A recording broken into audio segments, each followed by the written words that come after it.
आप भी Eiffel tower के नीचे सेल्फी लेना चाहते हैं, स्विस एल्प्स की बर्फीली वादियों में सुकून का एहसास करना चाहते हैं, या फिर इटली, जर्मनी, ऑस्ट्रिया जैसे खूबसूरत देशों की सैर करना चाहते हैं? तो अब देर किस बात की? नागफनी टूर्स एंड ट्रैवल्स आपके लिए लाया है एक बेहतरीन यूरोप टूर पैकेज हाइलाइट्स 9 दिन 8 रात या 17 दिन 16 रात का अद्भुत सफर, 4 स्टार होटलों में आरामदायक ठहराव, हिंदी स्पीकिंग गाइड जो हर कदम पर आपका साथ देगा, शुद्ध शाकाहारी भोजन एवं जैन भोजन, किचन कैरवन के साथ, एयर कंडीशन कोच में सुगम यात्रा। अप्रैल मई जून की बुकिंग प्रारंभ है, जल्दी करें, सीटें सीमित। आज ही संपर्क करें महावीर जी जैन एवं भूपेंद्र। जीव का भाव निर्धारण कब किस समय होता है एवं आगामी कितने भावों का निर्धारण हो जाता है?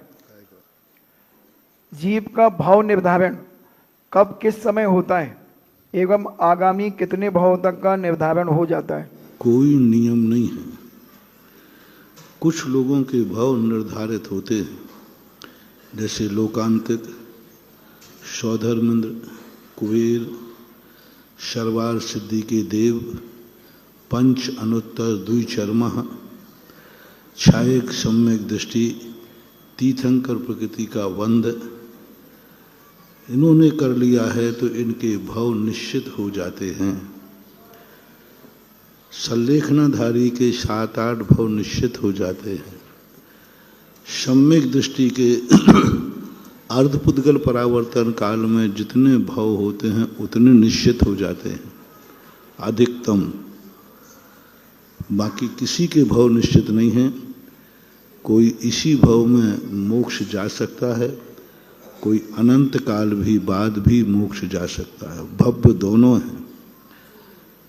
कोई हजारों वर्षों तक भी त्रिस्पर्याय में रहे तो को मोक्ष न मिले, और निगोद से निकल के आवे और उसी भाव में मोक्ष चला जावे। कोई पूज्यवर अकलंक स्वामी ने श्री राजवार्तिक जी में लिखा है कि मोक्ष जाने का काल किसी का भी निश्चित नहीं होता। मोक्ष जाने का काल किसी का निश्चित नहीं है, तीर्थंकरों का भी नहीं। ये पक्का है कि इसी भाव में उनको मोक्ष होगा, लेकिन किस दिन मोक्ष होगा ये कोई निश्चित नहीं है। किसी का भी निश्चित नहीं कहा गया। कौन तीर्थंकर कब दीक्षा लेगा ऐसा कोई भी पहले से कथन नहीं मिलता है। कोई कब केवल ज्ञान प्राप्त करेगा नहीं है। मोक्ष कब जाएगा, यदि मोक्ष जाने का काल नियत हो जाए तो फिर क्यों तीर्थंकर इतनी साधना करते हैं, तपस्या करते हैं, 6-6 महीने के लिए उपवास में बैठते हैं, ध्यान करते हैं। तो मोक्ष जाने का काल नियत है तो ये सब करने की क्या जरूरत पड़ी? तीर्थंकरों की तपस्या बता रही है, तीर्थंकरों का ध्यान बता रहा है कि उनको भी नहीं मालूम कि हमें कब मोक्ष होना है। वो भी यही कार्य कर रहे हैं, जब जागो तभी सवेरा है।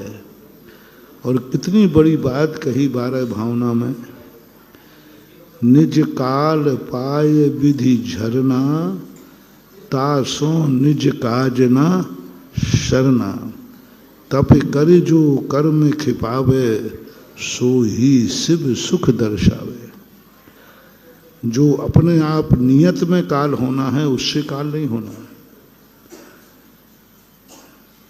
दूसरी जो है उद्यम करके उद्यम करके जो कार्य किया जाता है, मिटे जगत फेरा। तो ये है, ऐसा मानना चाहिए। हम तो कई बार प्रवचन में कह चुके हैं, जो व्यक्ति काल के भरोसे बैठा है कि हमारी काल लब्धि आएगी, महानुभाव, काल लब्धि आने वाली नहीं है, काल ही आएगा। काल लब्धि नहीं आएगी, क्या आएगा? काल ही आएगा, यानी मौत आएगी। और क्या होना? कोई काल लब्धि नहीं। एक दीपक को अपन पूरा भर करके बाती लगा करके अनंत काल तक के लिए एक आले में रख दें, वो अपने आप कब जलेगा? कितने दिन के बाद? जिंदगी भर रखे रहो। जब तक माचिस की काड़ी का सहयोग नहीं मिलेगा वो जलने वाला, और माचिस की काड़ी कभी अपने आप जलेगी नहीं, उसको उठा के यूं तो करना ही पड़ेगा, हाथ पैर तो चलाना ही पड़ेगा। ऐसा ही अपने आत्मा की ज्ञान ज्योति के लिए गुरु रूपी माचिस की काड़ी का निमित्त तो बनेगा ही बनेगा। बिना देशना लब्धि के सम्यक दर्शन आज तक कभी किसी को हुआ नहीं। सम्यक दर्शन होगा, नियम से देशना लब्धि चाहिए। सम्यक दर्शन अपने में होगा। मैं उदाहरण दिया करता हूं कि सम्यक दर्शन रूपी निधि बैंक लॉकर में रखी हुई तुम्हारी संपत्ति है।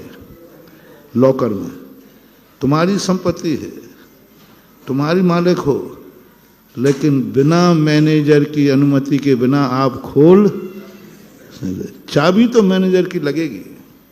हाँ, मैनेजर को कोई लेना देना नहीं है, लेकिन बैंक में यदि लॉकर में है तो मैनेजर की चाबी तो लगेगी। इसी प्रकार तुम कितने ही सम्यक दर्शन तुम्हारा है, निधि तुम्हारी है, लेकिन गुरु रूपी मैनेजर की चाबी के बिना सम्यक दर्शन होने वाला नहीं है। ये आगम का वचन है। देशना लब्धि के बिना आज तक किसी को सम्यक दर्शन नहीं हुआ। इसलिए काल लब्धि के भरोसे मत रहो। जब जागो तभी सवेरा है, अपना पुरुषार्थ करो। काल लब्धि भी होगी तो उसमें समाहित हो जाएगी।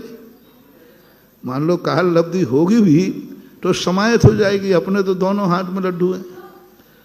पुरुषार्थ हुआ तो अपन पुरुषार्थ कर ही रहे हैं, और काल लब्धि हुई तो काल लब्धि में तो उस नंबर में आ ही जाएंगे। ऐसा मन। राजीव जी।